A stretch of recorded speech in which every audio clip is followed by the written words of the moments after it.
Quiero dejar este recuerdo que a mí me dejó sorprendido. Un día revisando el pasaporte con el que mi padre partió del puerto de Gijón el 18 de octubre de 1928 hacia Cuba, me sorprendo al ver la fecha del 7 de octubre en ese documento. Esa fecha es la de mi cumpleaños. Yo no había nacido en ese momento, eso me sorprende. Y cuando me detengo a leer esa página, veo que en esa fecha en 1918 había fallecido mi abuelo.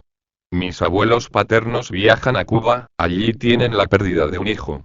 Y ante la desesperación de mi abuela, mi abuelo decide hacer un viaje precipitado de retorno a España con sus 3 hijos. Compra unos terrenos, los deja en Amleo y al año siguiente regresa él solo a Cuba, con el objetivo de vender las propiedades y negocios que tenía en la isla, pero en el camino contrae una enfermedad, y lo bajan del barco en la isla de La Palma, donde lo recluyen en el lazareto de Gando. Allí fallece aquel triste 7 de octubre de 1918, exactamente 30 años antes de que yo naciera. Cuenta un amigo con el que viajaba su triste despedida en aquel momento.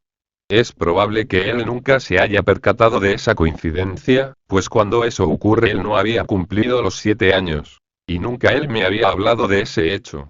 Ahora les traigo una noticia sobre cosas que ocurren en Japón actualmente. Para ello les pondré un pedazo del video que subió un importante periodista español sobre este tema. Y la última noticia de hoy, lo cierto es que no es una noticia de actualidad, pero sí que es algo que muy probablemente no sepáis y quería contároslo. ¿Sabíais que en Japón cada vez hay más delincuentes mayores de 65 años? Aquí os dejo este gráfico en el que podéis ver cómo está creciendo la cantidad de delincuentes, o mejor dicho, de presos mayores de 65 años. Y ahora algunos os preguntaréis, ¿por qué hay tantos mayores de 65 años que están siendo detenidos? Ya que no es nada normal que en un país haya tantos presos mayores de 65 años. Pues la verdad es que el motivo es muy, pero que muy triste. Como sabéis, Japón es uno de los países con mayor envejecimiento. Japón fue de los primeros países en los que la gente decidió dejar de tener hijos para tener una mejor vida. O mejor dicho, lo que ellos creían que era una mejor vida, porque ahora se ven con 65 años solos, sin recursos y sin absolutamente nadie que les haga caso.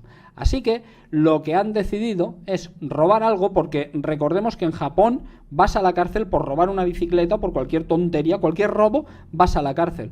Robar cualquier cosa simplemente para que los metan en la cárcel y tener a alguien con quien estar, y tener a alguien que los cuide, aunque sea un carcelero. De hecho, es muy común que cuando terminan su condena, porque normalmente las condenas tampoco es que sean muy largas por robar una bicicleta o por robar algo en un supermercado, lo primero que hacen es alertar a un policía para que les siga, porque vuelven a robar, porque no quieren salir a la calle. Porque la calle les deprime, porque les deprime la vida, les deprime salir a un mundo en el cual no hay nadie que les quiera, en el cual no tienen ningún amigo, en el cual no tienen nadie que les cuide, porque muchos de ellos no tienen hijos, y los que tienen hijos, esos hijos también se han occidentalizado y ahora ya no les hacen caso. Ya no es la cultura japonesa en la cual se veneraba a los ancianos, ahora los ancianos son una molestia, al igual que lo son los hijos. Y quería daros esta noticia porque me parece a mí que España va por ese camino. Toda esta gente que no está teniendo hijos, que ahora se dedica a viajar, que ahora se dedica a tener otro proyecto de vida, después, cuando se quedan solos,